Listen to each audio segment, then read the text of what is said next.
Pedro também afirma que Deus não faz acepção de pessoas. Atos 10, 34. Então a decisão é pessoal, com consequências eternas em nossa vida. Então a pessoa faz a escolha individual, ele que escolhe. Agora, o resultado dessa escolha é eterno. Ou a pessoa vai viver eternamente com Deus, ou vai viver eternamente sem Deus. E aí, enquanto está vivo, ele tem essa capacidade de escolher. Após a morte, segue-se o juízo, acabou a oportunidade. E a Bíblia diz que quem crê e for batizado será salvo, mas quem não crê será condenado. Está bem claro na palavra de Deus, Marcos 16, 16. Romanos 10, 9. Se com a tua boca confessares ao Senhor Jesus e em teu coração creres que Deus o ressuscitou dos mortos, serás salvo. Mas e se não confessar? Não é salvo. Se não acreditar, não é salvo. Então os que não aceitam Jesus como seu Salvador são os únicos responsáveis pelos seus atos, visto ser a vontade de Deus que todos os homens se salvem. 2 Timóteo 2, 3 e 4. Então Deus não é o culpado porque a pessoa não foi salva. Ele ofereceu a salvação a todos. A pessoa que não quis. Então o Evangelho é um presente de Deus para todas as pessoas. Cabe a cada uma dessas pessoas aceitá-lo ou não. Jesus convida cada um indistintamente. Vinde a mim, vós que estáis cansados e oprimidos, e eu vos aliviarei. Tomai sobre vós o meu jugo, meu fardo é leve, suave. Jesus convida, vem para a salvação. Aquele que tem sede, venha. E quem quiser, receba de graça da água da vida. Apocalipse 22, 17. Veja bem, quem quiser, é um convite de Jesus. Qual é a vontade de Deus? A vontade soberana de Deus é que todos sejam salvos. Porém, essa salvação está condicionada à fé em Jesus Cristo. É a partir da aceitação da graça de Deus que a revelação pelo Espírito Santo é dada ao arrependido pecador. Então, a misericórdia de Deus é demonstrada a este que, a partir daí, está predestinado à vida eterna com Deus, desde que permaneça na sua fé no Filho de Deus. Mas é preciso que a pessoa queira, se interesse. Deus não vai obrigar você a ser crente, a aceitar Jesus como Senhor e Salvador. Você precisa querer isso. Vamos ver aí o nosso questionário. Pergunta número 1, que era para completar então. Textual. Ou não tem o oleiro poder sobre o barro para da mesma massa fazer um vaso para a honra e outro para a desonra? Romanos 9, 21. Então, a nossa verdade prática para completar. Em sua inquestionável soberania, Deus trata suas criaturas como bem lhe aprouver. Submetamos-nos, pois, à sua parte perfeita, infinita e sábia vontade. Como é conhecido o capítulo 18 de Jeremias? Então, é conhecido como a parábola da soberania de Deus. Número 4. O capítulo 18 de Jeremias vai de encontro e confronta uma doutrina muito difundida hoje em dia. Por quê? Então, a doutrina calvinista, que é extremada por mostrar que Deus já escolheu uns para serem salvos e outros para serem condenados. Este texto é uma riquíssima lição sobre a eleição e a predestinação. O Senhor, através da arte do oleiro, mostra serem os temas eleição e predestinação perfeitamente compreensíveis e harmônicos. O livre-arbítrio existe e é possível que alguém não queira a graça de Deus e que, mesmo a tendo aceitado, alguém caia da fé, se não perseverar. Número 5. Devemos descer até onde para conhecermos a soberana vontade de Deus consoante Israel aos gentios e a nossa própria vida? Então, desçamos à casa do oleiro. E aqui, em meio às ferramentas do seu ofício, conheçamos a soberana vontade de Deus. Parte 1. A visita à casa do oleiro.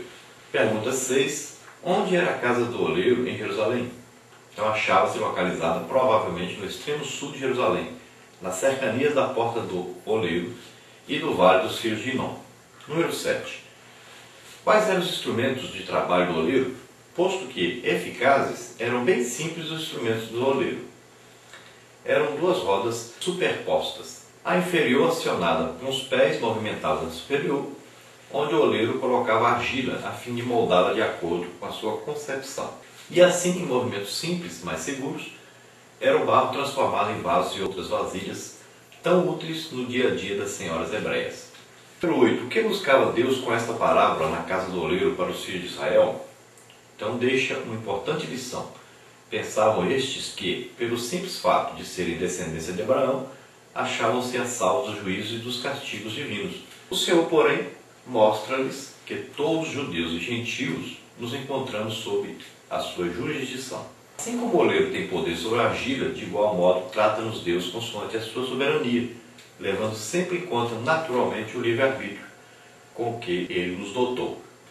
Número 9. Onde devemos estudar a Bíblia para melhor compreendermos a parábola do oleiro? Então é necessário que se estude os capítulos 9, 10 e 11 da Epístola de Paulo aos Romanos. No capítulo 9, discorre o apóstolo acerca da eleição de Israel. No 10, fala sobre a rejeição de Israel como povo eleito.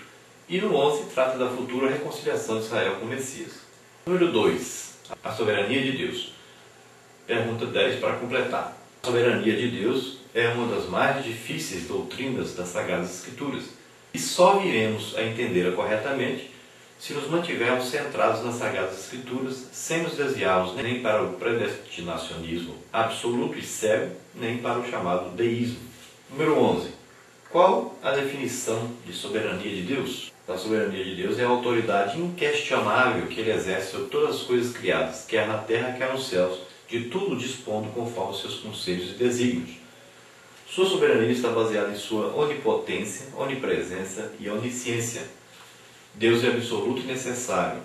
Todos precisamos dele para existir. Sem ele, não há vida nem movimento. Número 12. Por que a sabedoria de Deus não é a arbitrariedade de Deus?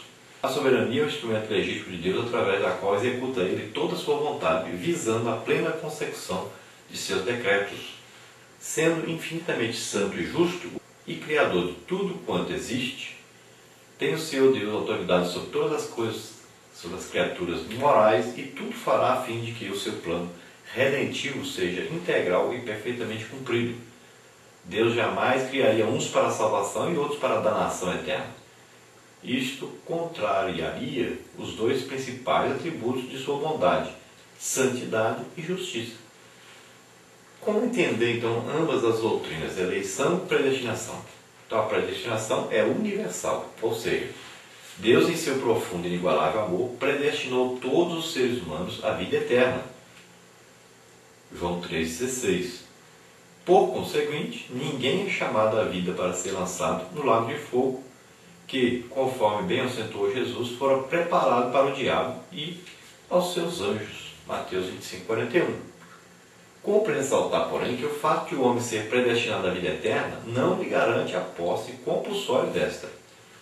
É necessário creia ele no Evangelho e aceite e persevere em seguir Jesus, a fim de que seja havido por eleito de Deus. Nossa eleição, portanto, tem como base a soberania e a presciência divinas, eleitos segundo a presciência de Deus Pai, em santificação do Espírito, para a obediência e aspersão do sangue de Jesus Cristo. Graça e paz nos sejam multiplicados, como está em 1 de Pedro 1:2. Número 14. E aprendemos com o profeta Jeremias sobre a soberania de Deus no capítulo 18 de Jeremias. Então aprendemos que o Senhor está a ensinar uma grande lição.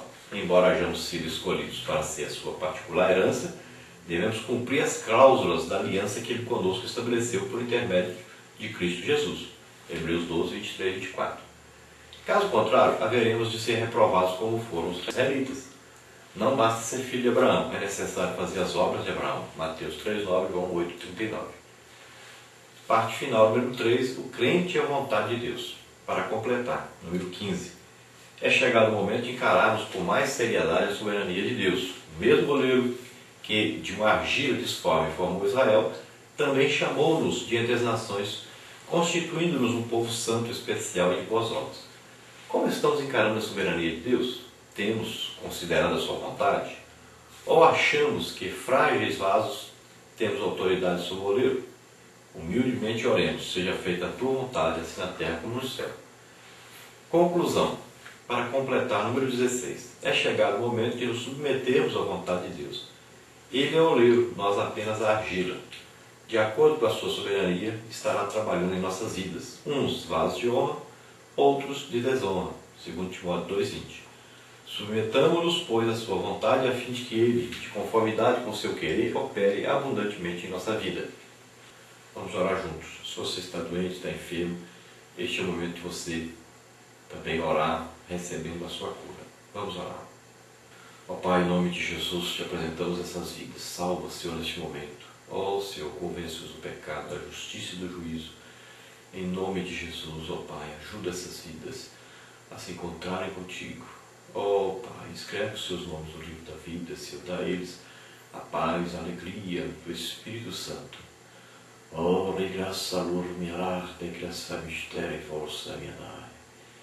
Oh, Senhor, tão grandiosa graça o Senhor nos concedeu, enviando o seu Filho a dar a vida por nós na cruz do Calvário. Ó Senhor, aqueles que estão enfermos, em nome de Jesus, eu ministro sobre eles a tua cura.